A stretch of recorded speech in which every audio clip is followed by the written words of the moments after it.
Little Michael grew up hearing that time was money. His father, Robert, was a businessman, always busy, always dealing with clients, meetings, and contracts. "Dad, can I play with you?" Michael frequently asked. "Not now, Michael. I'm working," Robert replied without even lifting his eyes from the papers. "But you're always working," Michael murmured, looking down. "Time is money, son. If I stop, everything falls apart. You'll understand when you grow up." "I can't waste time on trivial things, Michael." "Time is money," he would say as he left home early and returned late at night, exhausted. His mother, Helen, was also always busy. Between household chores and meeting with friends, she rarely had time to talk or play with her son. "Mom, can I show you a drawing I made?" Michael asked, holding up a colorful sheet. "Not now, Michael. I'm busy. Show me later, okay?" "But you never see," he murmured, lowering his eyes. Michael, a 9-year-old boy, spent his days alone in his room. He had no siblings, no friends, no company besides his toys and books. The house was big and silent, and despite the material comfort, he lacked the most essential thing: love and attention. Over time, Michael realized he couldn't depend on his parents to get what he wanted. One night, while overhearing his father talking on the phone about profits and investments, he had an idea. Maybe, if he worked too, he would have more in common with his father, and they could grow closer. "If Dad only values people who work, maybe if I work too, he'll notice me," he whispered to himself before falling asleep. From that day on, Michael started sneaking out. Wearing an old cap to disguise himself and worn-out clothes he found in the closet, he began working. He carried grocery bags, helped organize shelves in a small store, and even washed cars when necessary. "You're too young for this, kid," said John, the store owner. "Why aren't you playing with your friends?" Michael lowered his head and replied, trying to sound confident. "I want to be like my dad. He says time is money, so I need to learn how to earn my own." John sighed, observing the boy with concern, but let him help. Every coin Michael earned, he saved carefully, waiting for the day he would finally be like his father. While working, Michael watched the people around him. He saw fathers holding their children's hands, mothers kneeling down to speak to their kids eye to eye. "Has my dad ever done that with me?" he wondered.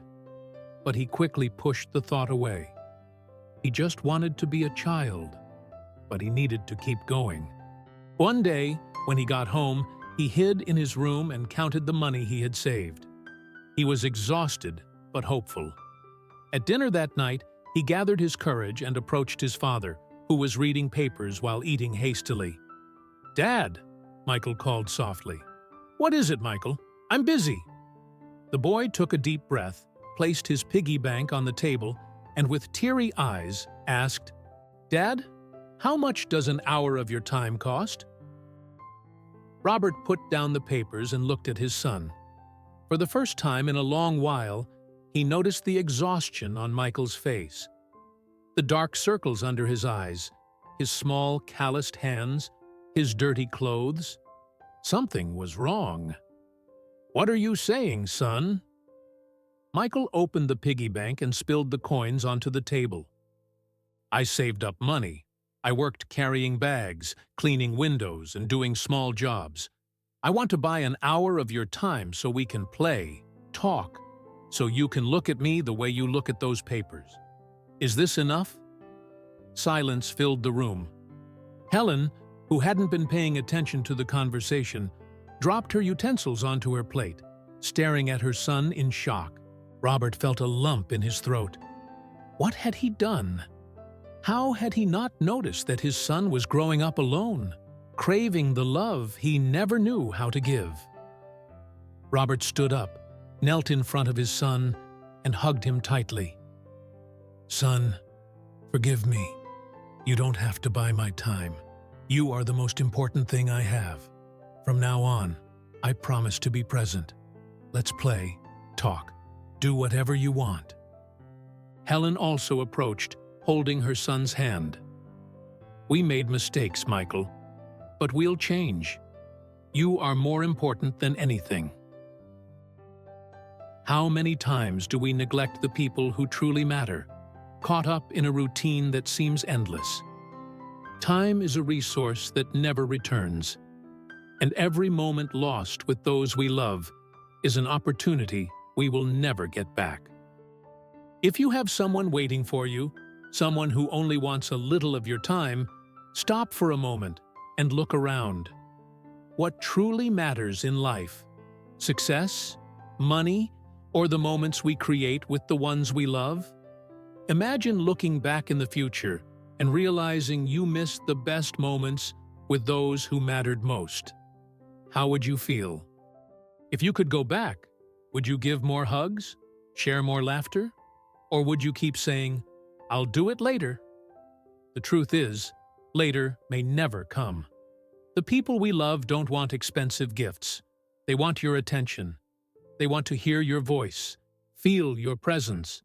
So put down your phone, look into their eyes, be present. Because in the end, what we carry with us is not material achievements, but the bonds we build and the memories we create. If this video inspired you, don't forget to like, subscribe, and share your thoughts in the comments. We'd love to hear from you.